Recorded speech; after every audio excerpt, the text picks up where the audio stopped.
The Get Rich Slow Club podcast is a collaboration between Tash Etchman from Tash Invest and Anna Christina from Perla. The Get Rich Slow Club acknowledges the traditional custodians of the land we record on. From coast to coast, across land, waters, and communities, we pay our respects to elders past, present, and emerging. Any advice is general and does not consider your financial situation, needs, or objectives, so consider whether it's appropriate for you.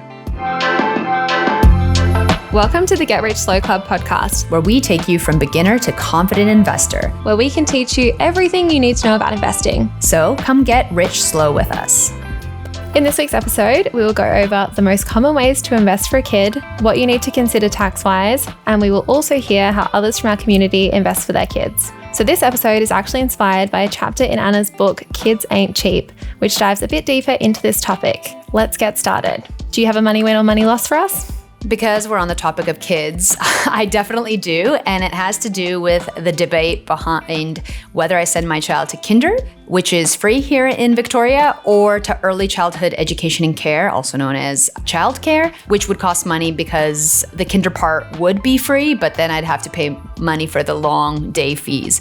So in the end, I decided to go with the kinder because it will be free for the days that my child goes, and we'll be saving some money. So I'm very excited because childcare costs a lot. What's the price difference? Well, kinder is free, and so for the whole year, it would be us just paying for the after-school care, which is $30 a day for those 2 days. I don't have the actual numbers in front of me, but essentially 2 days just cost us $60 a week instead of I guess it would be like $135 minus the subsidy. So it depends on what subsidy you're at. It all just sounds very, very complex. It is complex. I also cover this in my book, but yeah, so it's, I don't have the numbers in front of me, but yeah, I'll be saving some money this year. Yay.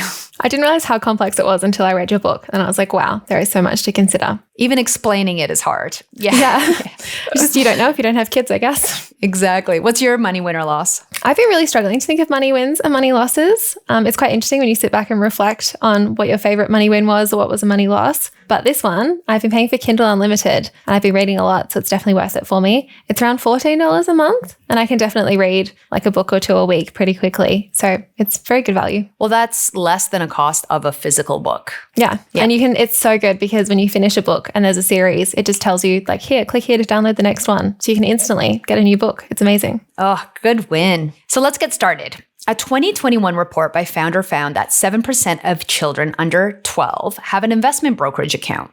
At Perla, we have about 2% of accounts open for a minor. Parents know it's great to start investing for kids since they have so much time for compound interest to take place. Before we dive into investing for kids, it is really important to make sure that you are financially secure. So making sure you are clear of consumer debt, have an emergency fund, and are well on your way with any mortgage repayments, and that you will have enough in retirement is much more important than investing for your kids. For example, kids can always invest for themselves when they're older, but you won't always have the opportunity to save for your retirement. So if you're all set and you're ready to go, then let's jump into the options for investing for kids. There are many reasons why someone would want to invest for their child. It can be for their educational costs, for a down payment on a place, or just to give them a head start in life. Now, I know that generational wealth can be controversial, as in some people don't want to leave their kids with anything, and that's okay too. But it may be worth considering the options, especially if there is birthday money that they receive or even cash from a first job. Now, it's always best to talk to a financial advisor or accountant when discussing some of these options, but these are the main options when investing for a child. You can invest in a child's name,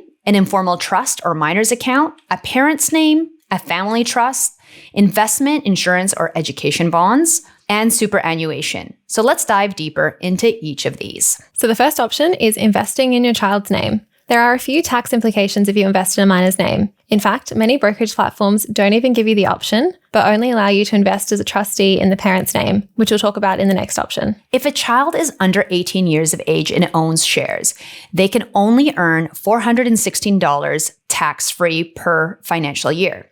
This includes dividend income. If they exceed this amount, a tax return needs to be lodged, and they may be taxed at the enormously high rate of 66%. The reason for this high rate is to discourage parents from avoiding tax by holding assets in a kid's name. 66% is huge, massive. There are some exemptions to this, but for the most part, this option may be the least advantageous for investing for a kid. Anna, what are some of the exemptions to this high tax rate? Some of them are if the investments are funded by income from the child's work, such as part-time work, if dividend income is from a deceased estate, such as a testamentary trust, if the child leaves school and commences full-time work, and if the child qualifies as disabled. So when might someone use this option? So in those situations that I just kind of listed, that might be advantageous to use this option, or alternatively, if you're only investing a very, very small amount, ensuring that the dividend income doesn't exceed $416. The next option is investing through an informal trust or minors account. An informal trust, a trustee account, a minors account, or in some cases, a custodial account are basically all the same thing, holding an account in trust for their child who is a minor. It's always complex when there's all these different words used for the same thing, and you're just like, it hurts my brain sometimes. I'm getting myself confused. Yeah, this is a lot. Yeah.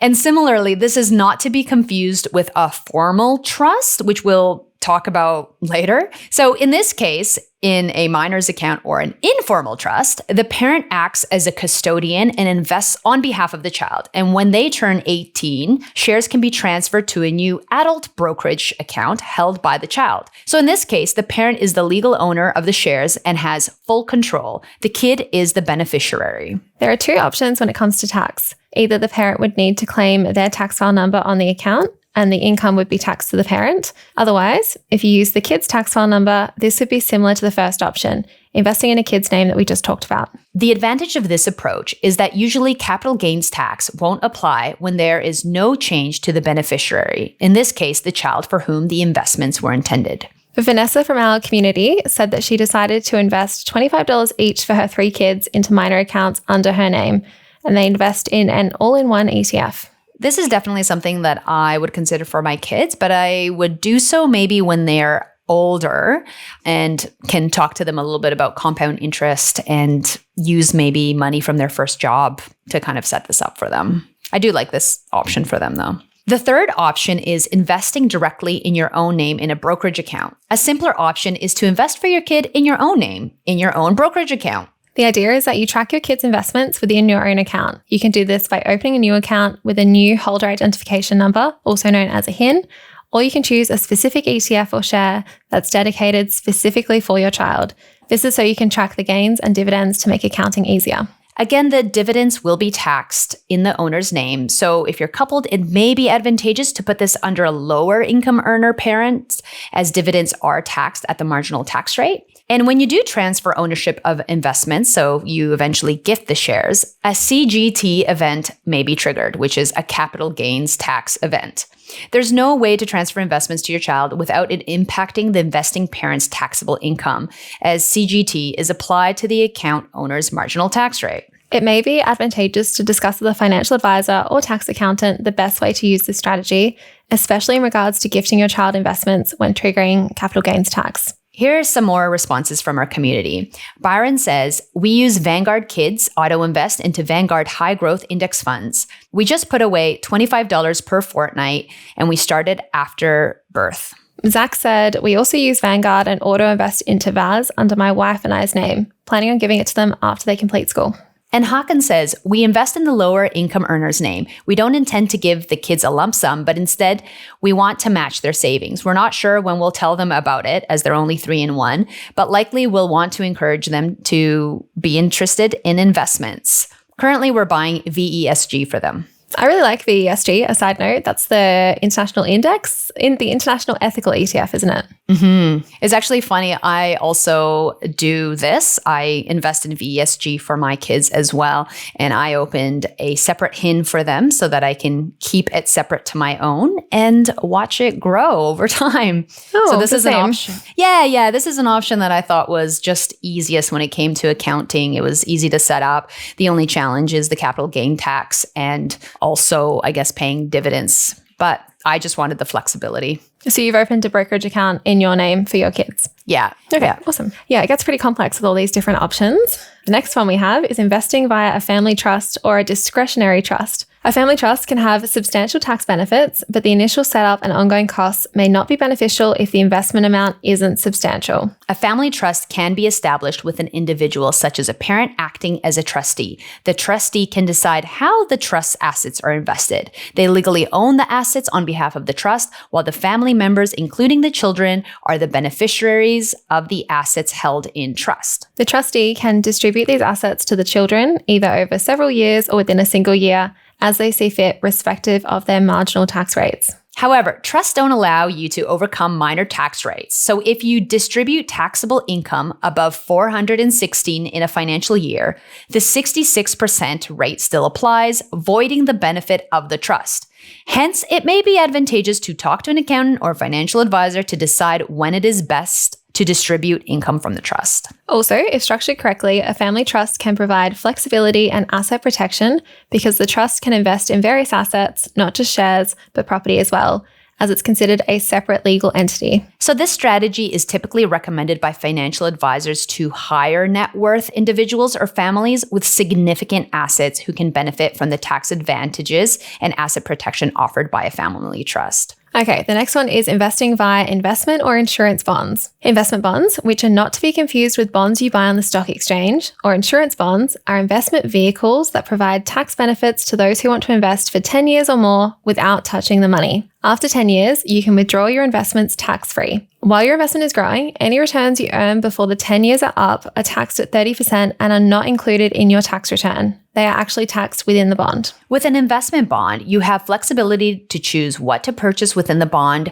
Generally, the investment bond provider has a range of index or actively managed funds to choose from. There are some things to be aware of when it comes to this option. For example, the 125% rule.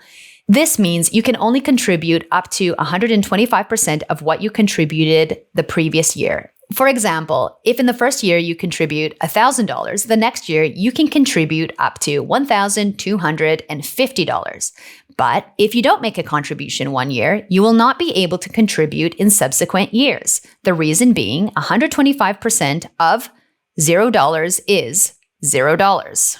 To contribute again, you'll either need to restart your 10-year period or start a new investment bond. Another thing to note is that investment bonds don't benefit from the 50% exemption on capital gains tax for holding assets more than 12 months. Therefore, it may be worth planning ahead of time and running the numbers before choosing this option to see if it's advantageous in your situation. Picking the right investment bond can be complex and costly to change, so it may be worth talking to someone about this to find out what's best for you and your child. In most cases, you can set up a bond for a specific child, but parents usually act as the owner and then transfer ownership at a future time. Just make sure that the bond provider allows transfers. So when would someone actually use this? Potentially someone who is a higher income earner and doesn't want to add additional dividend income affecting their taxable income or to trigger their capital gains tax. This option may be advantageous for grandparents who are doing estate planning and are considering a gift for their grandkids. One of the responses from our community was, I did the investment bonds for both of our kids in our names. Their 10 years up will be in 2024 and the kids will be 17 and 20. Thinking it will sit tight until a large investment comes up, a property or something else. I also started their share accounts as in trust first, and we changed over one already as they are over 18. Pretty easy peasy. I've had it for 4 years and tax time for me was pretty painless. That's good to know that it was easy because some of these sound pretty complex when I'm just sitting here reading through them all. They do sound complex, but it is just a matter of figuring out the tax side and what works best for your family, which is why it's good to talk to someone. It definitely sounds like it's a good idea to talk to someone. The next option is investing through superannuation. This strategy is less known, but it is worth mentioning. Super is one of the most tax-effective structures, with before-tax contributions being taxed at the low rate of 15%, which is usually lower than an average person's marginal tax rate. Therefore, there are two ways parents can invest for their kids through a super. The first way is to invest in their own super, and eventually when the parent can meet the conditions of release, they can access the money and gift it to their kids. The other way is once the kid has started working and has their own super, then the parents can contribute to their super account as well. The downside of this strategy is that the kids wouldn't be able to access this until their retirement age, or possibly to access the First Home Super Saver scheme. So this may be a risky strategy if the child doesn't want to access this or wants to access the money prior to retirement. The other thing is that legislative rules can change, and there are even restrictions on minors opening super funds. So this option does come with some caveats. I think for me, this is not an option that I would explore because of the long timeline. And similarly, when I think of the trust option as well, like doing a family trust. It just seems like there's so much accounting and cost that goes into those. So there were some that were on my list where I was like, I don't want to do that at all. Like our family doesn't have millions of dollars to pass down.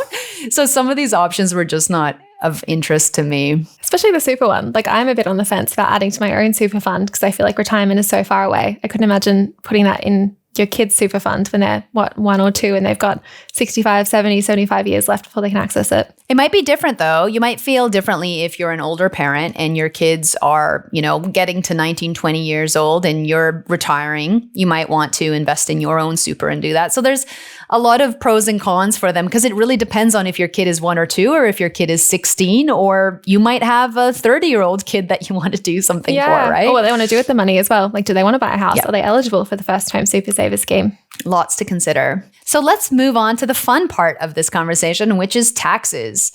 It's important to do tax planning before investing for a child, as there will be tax implications regardless of what option you choose. Taxes can't be avoided in any of these scenarios, but it is worth considering who will be taxed. Is it the parent or the trustee or the minor? It's also worth thinking about how long you're planning to hold the investments for, as some options are optimized for long term, such as super or the bond option, which is for 10 plus years, right? Remember, if you invest in your name or are the trustee, all earnings, including dividends and capital gains, may be attributed to you. Therefore, if you are planning on investing in the parent's name, it may be worth considering investing in the lower income earner's name. Remember, if your child is under 18 years of age and you choose to invest in their name, you may need to lodge a tax return for them if they earn more than $416 through their investments. The ATO website explains this in case you need more information in regards to your child's investments. When investing for your kid, just remember that taxes will most likely need to be paid at some point on dividends, which is income tax, and when investments are transferred, which is capital gains tax. Investing for your child is a fantastic way to grow their wealth, but it can be complicated. And I know we've said this a few times, but go talk to your accountant or financial advisor so that you can avoid any complications in the future. Because there seems to be a lot. Not to make it overwhelming, just seems like there's lots of considerations. So we do have a few comments from our community, and we've got one from Tanya. We opened a bank account and set up a direct deposit each month from when they were born. Instead of receiving an overwhelming amount of toys, family gave cash and we deposited into the account. As the balance built, we put the money into term deposits and kept adding and rolling it over. The accounts were in my name, which meant I also had to declare the earnings at tax time. Some of these were from our Facebook group. I don't know if we've mentioned it yet, but we've got a Facebook group. So it's called the Get Rich Slow Club. So come and join us on Facebook so you can be part of these discussions too. The next one is from Roland. They said, I'd love to invest for kids once I have a clear understanding of implications and options. At the moment, I've got 2 sub-accounts in each kid's name that are just linked to offset our mortgage. We auto-transfer money weekly into those accounts. Birthday money and anything else goes straight into. Whilst they're not getting big interest, it still offsets the mortgage and I have a clear view on how much they have. I love this option because even though it's not invested, it's helping the family offset their mortgage. But the best part of this whole thing is that they're doing it consistently. So it is creating momentum in the sense that they're flexing their money muscles by constantly transferring it over and not just forgetting about it until a future date. So I love this, that they're doing this. Yeah, and it seems like a simpler option as well, where you can see everything in the offset account just sitting there. Mm-hmm. Let's finish off with some actionable steps. The first one, research which option is best for you and your child. The second one is talk to a tax accountant or financial advisor if you have any concerns regarding the investments for your kids. And finally, just get started. I know some of this can sound a bit overwhelming, but take advantage of time and compound interest. It's your best friend. Yay. Thanks. Okay, bye. Thanks so much for joining us. If you found this episode helpful, please rate us 5 stars, write a review, or share with a friend. If you're new to investing, make sure to listen to our first 10 episodes. Follow us at Get Rich Slow Club or Tash at Tash Invests or me at Ana Cristina. This show was brought to you by Natasha Etchman, who is an authorized representative 1299881 of Guideway Financial Services, AFSL 420367, and Perla, who is an authorized representative 1281540 of Sanlam Private Wealth, AFSL 337927. Knowledge is power, especially when it comes to investing. So make sure you check out our financial services guides and read the product disclosure statement and target market determination for any investments you're considering. See our show notes for more info.